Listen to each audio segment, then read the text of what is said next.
जो सुख में हमारा साथ देते हैं वो रिश्ते होते हैं, और जो दुख में साथ देते हैं वो फरिश्ते होते हैं। झुकने से अगर आपके रिश्ते सुधर जाते हैं तो झुक जाओ, पर अगर किसी रिश्ते में बार बार आपको ही झुकना पड़े तो रुक जाओ।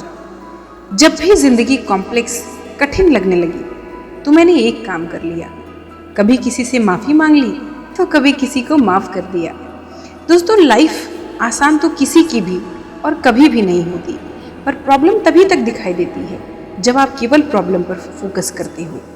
जैसे आप टीवी पर कोई ट्रेंडिंग गाना देख रहे हो, स्क्रीन पर एक्टर और एक्ट्रेस बहुत अच्छा डांस कर रहे हैं, आप केवल उन्हीं को देखेंगे।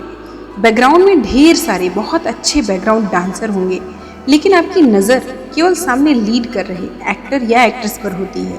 लाइफ में भी ऐसा ही है, अगर नज़र केवल प्रॉब्लम पर ही हो तो भले ही हमारे आसपास हज़ार अच्छी चीज़ें हों, प्रॉब्लम के सलूशन हो, पर वो हमें दिखाई ही नहीं देते। फिर इन प्रॉब्लम से कैसे बचा जाए? दोस्तों, लाइफ में ठोकर खाना, चोट खाना आम बात है, पर अगर दोबारा उसी पत्थर से चोट लगे जिससे आप पहले घायल हुए थे, तो अब गलती उस पत्थर की नहीं बल्कि पूरी की पूरी गलती आपकी है। इसलिए लाइफ में खूब मेहनत करिए, इतनी मेहनत कि आपके सोने और जागने के टाइम में ज़्यादा अंतर ना हो, यानी सोने आराम करने में अधिक समय न लगता हो। मत परवाह करो उनकी जो आपकी कमियां निकालने के लिए ही पैदा हुए हैं, क्योंकि गाली देना बहुत आसान होता है।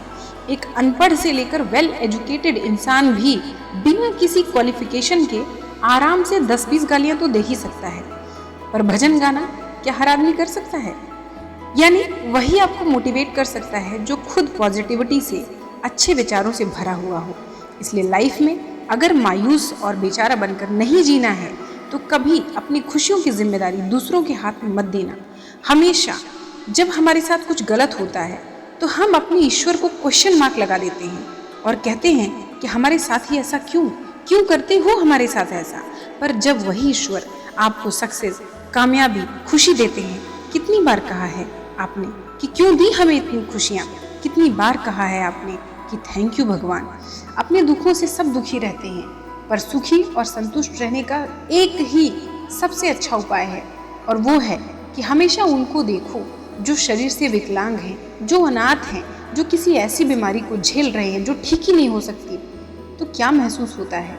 हे भगवान, हम बहुत अच्छे हैं, आपको ऐसा फील होता है उस टाइम पर। थैंक यू कि आपने हमें इन प्रॉब्लम से दूर रखा है और अपने अंदर ऐसे परेशान लोगों की हेल्प के लिए, कुछ करने के लिए जज्बा लेकर आओ। फिर देखो आपका दुख ऑटोमेटिक चला जाएगा।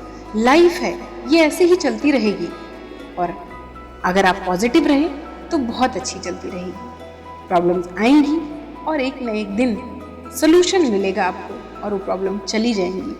बातें पसंद आई हो तो वीडियो को एक लाइक देकर चैनल को सब्सक्राइब ज़रूर कर लीजिएगा, और ऐसे ही वीडियोस मैं आपकी मोटिवेशन के लिए लाती रहती हूँ।